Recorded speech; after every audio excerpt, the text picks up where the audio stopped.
All right, so it's been a week since I last made a video. Um, last week I'd been traveling. I just got, I'd been out for Christmas. Just a lot crazier and a lot more than I thought it was gonna be. And then this past week, we got back home, and I was like, we had 2 days left of our vacation before school. Had our first 3 days of school starting on Wednesday. I was like, you know what? Before I try adding all this crazy stuff to my schedule, maybe I should just step back. You know, let this week play out. Don't burn myself out. Week one, and then we'll come back. We'll reevaluate, and we'll move from there. So. Dev update on the project. I'm actually going to postpone it for 2 weeks. The reason I'm doing this is I actually have some classes that I'm doing this semester that I realize that I need to do a lot more, what would you say, remedial work with some programming stuff that I just haven't used in a while. I decided I would just devote my time to going through a Udemy course. I gotta say, Udemy, their subscription, $34 a month, you get unlimited courses. I think it's like, if you're a college student and your job, if you're taking out student loans and your job full time is to learn and get as good as possible at what you do as you can, especially if you're a tech student. Udemy courses, bro. I've tried doing the free YouTube follow-alongs. It's just not the same. And I get demotivated because I can't, there's no progress to it. It's not structured like a course, so to speak. Maybe some people are more disciplined about that, but the Udemy course just removes all of that extra administrative fluff that you have to do in your own life, if that makes sense. And it takes care of the structure of your learning for it. They call it tutorial hell in coding because you're stuck at the basics all the time. And that's why a lot of guys do boot camps. Not a fan of boot camps. Just get a Udemy subscription. Don't waste money on boot camps. Boot camps are dying as far as code goes.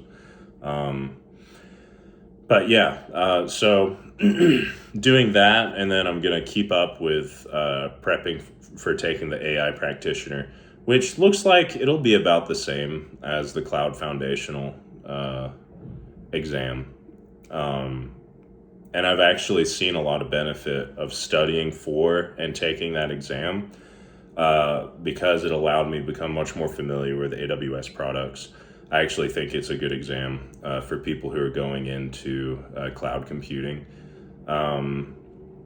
So yeah, that's kind of my update as far as the dev stuff goes. My fitness and health updates.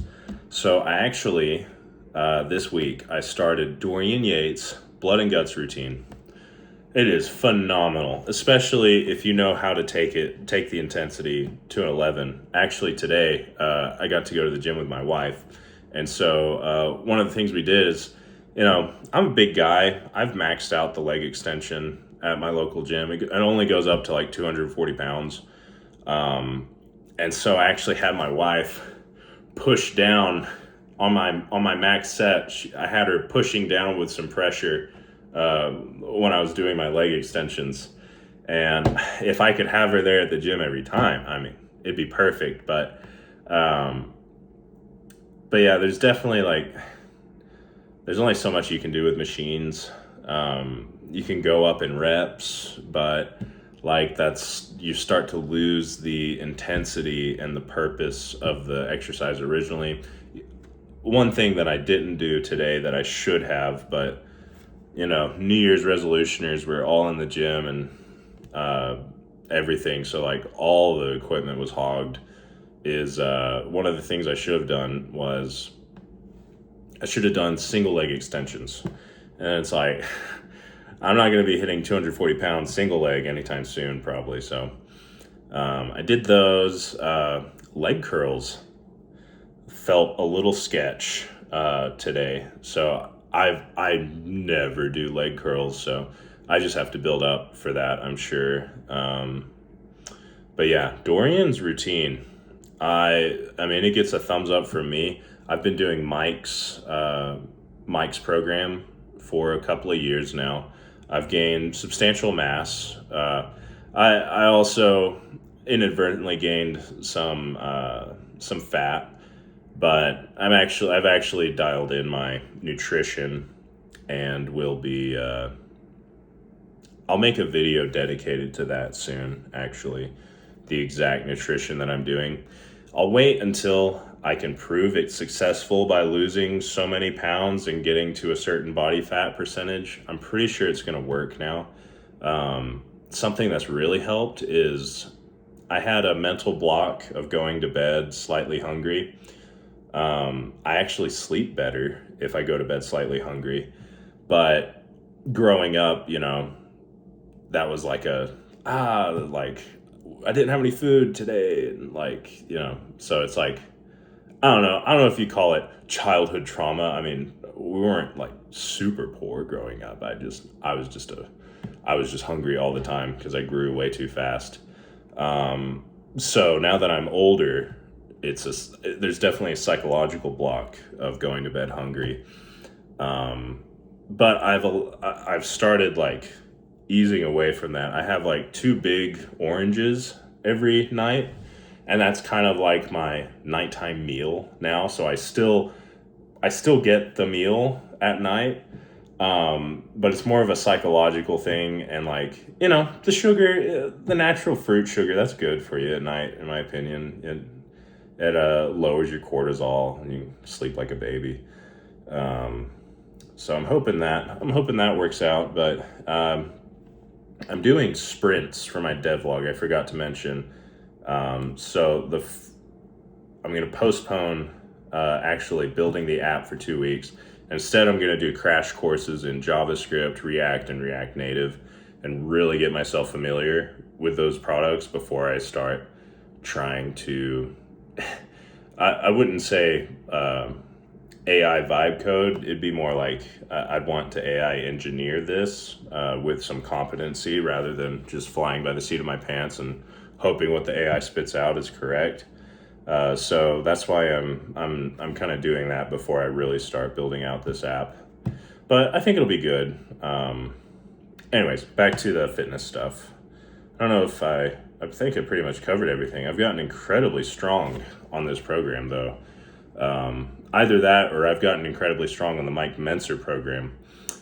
A to Z bodybuilding just did not do it for me. It was just way too much fluff, and I'm glad it worked for Joel Kellett, but just didn't work for me. I have poor recoverability. I have poor sleep anyways, so I maximize my sleep as much as I can, but I also recognize that my recoverability is not at the level of other people. But yeah, that's pretty much everything. I'm gonna try to do some daily updates starting next week, especially with the remedial work, and see if I can give some hot tips on using memory palaces combined with Quizlet and stuff like that, and just go from there. Yeah, it was a weird week, but I feel like starting that blood and guts routine kind of tied the whole week together. At least gave me something I felt like I accomplished. I know I'd said, you need to hit a PR every time you work and study, but I actually realized that I had a mental block of not wanting to do any of my Udemy courses through the week because I knew I wasn't going to hit a PR on anything, even a qualitative PR. And so it actually led to me procrastinating. So I'm going to have to reevaluate that. And even just doing one course a day, like one lesson a day, I need to be okay with that being enough and taking that as a win, if that makes sense. But Anyways, that's devlog, health log for today. And yeah, I'll see you guys next week.